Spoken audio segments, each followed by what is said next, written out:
So, generally speaking, each nucleus or each particle in our body or in general has a magnetic dipole if it has an electron and a proton, meaning that it has a tiny and very negligible magnetic moment.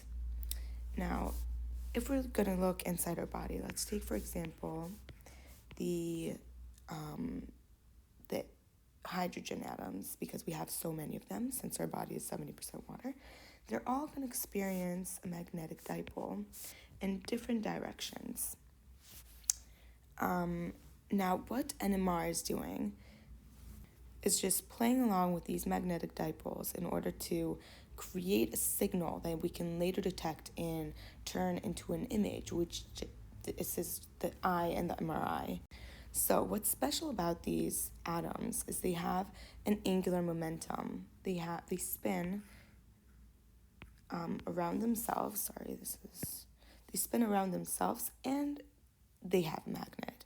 So when applying a big magnetic field, let's just draw a huge magnetic field that is pointed upwards in our case, the protons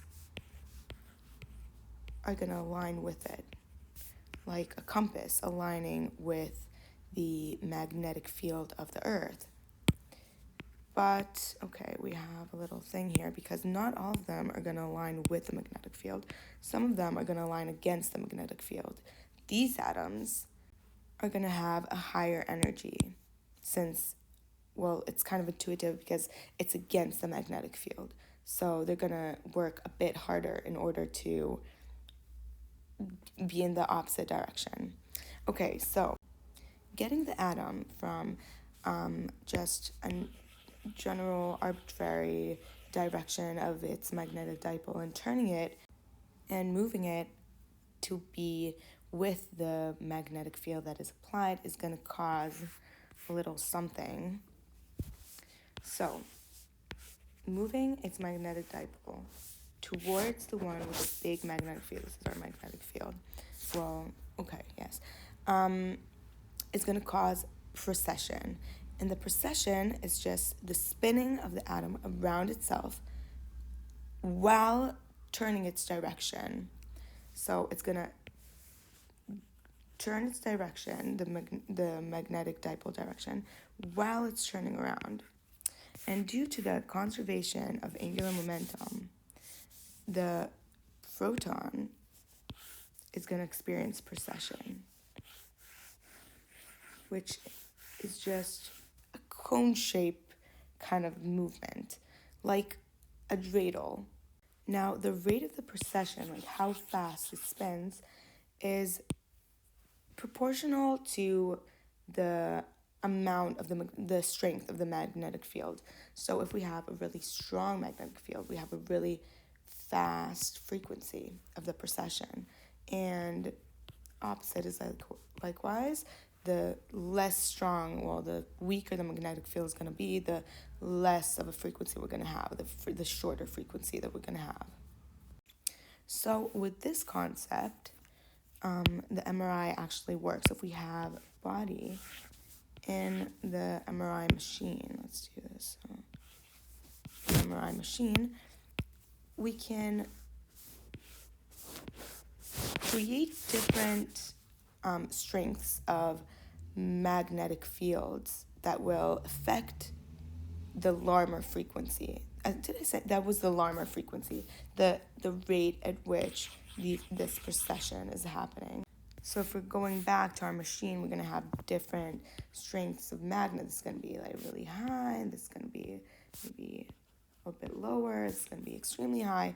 And so we can identify the precession or the Larmor frequency and determine if we're getting the detection from this plate, from this cross-section of the body. So referring back to this slide, now we have our hydrogen atoms aligned with the magnetic field, except for a little bit of them which are going to be aligned against the magnetic field, like this one. We're going to apply another force, and that force is a radio wave. So a radio wave is going to interact with our hydrogen atoms, and two things are going to happen. The first thing is that they're all going to spin with the same frequency at the same time. And the second thing is that some of the atoms, well, more of the atoms are going to spin in the opposite direction. They're just going to, right, we had the higher energy atoms and the lower energy atoms in the direction against the direction of the magnetic field. And we said that the protons that are aligned against the magnetic field are going to have more energy. So it makes sense that if we put more radio energy inside the atoms, some are just going to flip over, gain that energy, and flip over in the direction opposite of the magnetic field.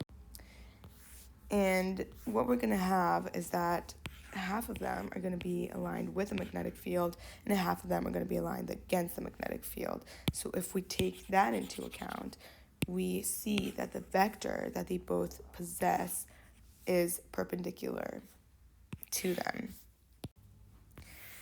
So now we remove the radio frequency, and the atoms are going to return to their less energetic state, which is chaos, like in thermodynamics.